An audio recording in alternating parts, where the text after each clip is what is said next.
Before you get to the end of this video, you will realize that it is upon her request that I decided to do the story.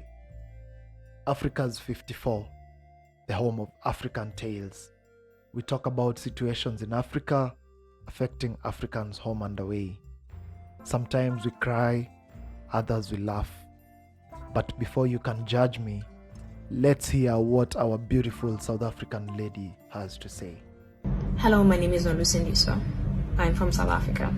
I'm currently based in Shanghai, China, and I work as a kindergarten teacher. On Wednesday, August 23rd, during a disagreement, the HR manager at my job, a guy, punched me on my face. So this lady does her studies back home, and as spirited as Africans can be, she's determined to better her life, and therein she moves to China, where she gets employed as a kindergarten teacher. I know being far from home is not always anything to go by, but the world today has grown to the understanding that all humans are the same. However, it is always better said than done. Our lady on this day finds herself in a disagreement with her HR, a Chinese man, who decides to punch her in the face. After he punched me and I was screaming, trying to get out of his office, he pushed me down on the couch, telling me that I needed to sit down. I screamed and I was trying to get my phone so I can take pictures and videos of what was happening. Instead, he grabbed my phone and said he didn't have my phone anymore. I don't know how I got out of the office, but somehow I got out. And I was running in the passage of this kindergarten trying to get help. There were various women there. All of them just watched and did nothing. I'm honestly so sorry about your experience with the women at the corridor who just watched you without doing anything. However, a piece of advice to everyone who is watching this: anytime you are in danger, find the safest way and fastest way to security. Stop thinking about a phone that you would like to collect and record your situation. Anyways, I managed to run to the stairs, but by the time I got to the stairs, he was already there, and he was preventing me from going past them. I was screaming, but he was pulling me, preventing me from leaving. I don't know what came to my head, but I thought about a different exit, and I ran towards the different exit, but he was chasing me. And during the time that he was chasing me, he was singing a song, humming a song, as though to distract me in case so that I can fall and he can catch me. Before we can even talk about the school and cases of Africans suffering in diaspora, this school must be having a psycho for an HR. How would someone run after you while humming threatening songs? Why would an employer run after you in a kindergarten block, the exact place where you work? I managed to get out of the building, and there was another lady outside the building shouting for the security officers to close the gate so I wouldn't get out. But what happened is the security officer made a mistake. Instead of closing the gate, he opened the gate, and then I ran, managing to get out. By the time I got out, I had no shoes on, no socks on. They had taken my phone. I had no bag on. It was just me and nothing on my hands. All this time, just because she's black and there is a Chinese man chasing her, the lady who had been trusted with the kids in this facility is now an enemy to everyone.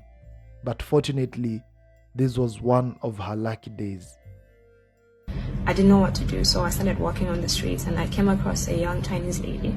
Asked her if she speaks English, and she said yes. I asked her to call the cops. She called the cops arrived, and we went back to the kindergarten.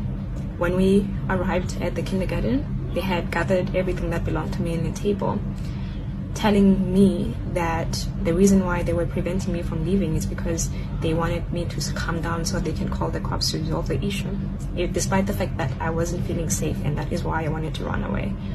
Then the guy who had punched me told the cops that he did not punch me, that I hit my eye on the couch. I asked them to release the CCTV footage of the building while I was running, and they said they don't have it. We went to the police station.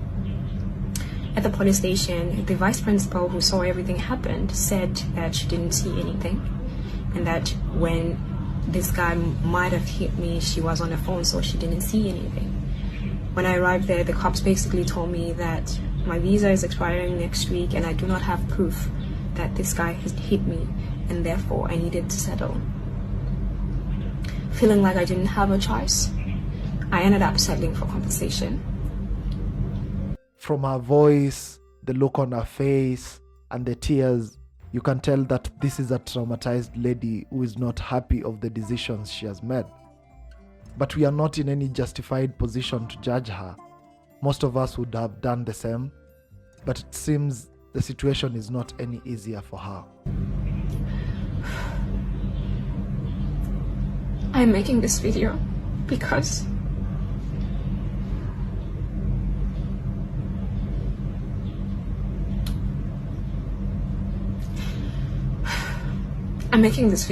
there are so many of us out here who are suffering under the hands of our employers, who continue to disobey the law and treat us very poorly.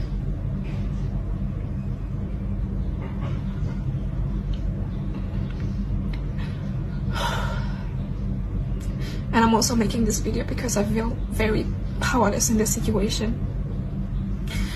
They told me that if I talk to anybody or go to the media about the situation, then they would sue me and I would have to go to jail or get deported. They also threatened to put me on some teachers' blacklist in China so that I would never get a job in China. They also refused to give me any documents that would allow me to work anywhere else in China during this moment. But I'm not okay with just keeping quiet and pretending like this is okay and nothing happened. And I hope if you're seeing this video, you pass it to as many people as possible so that people know that this happened to me. A young black lady is suffering. Even after being mistreated by the employer, she's being threatened of deportation if she speaks about her experience. The young lady is calling upon social media users to come to her rescue. On this platform, we call upon the South African government to step up in ensuring the safety of its citizens.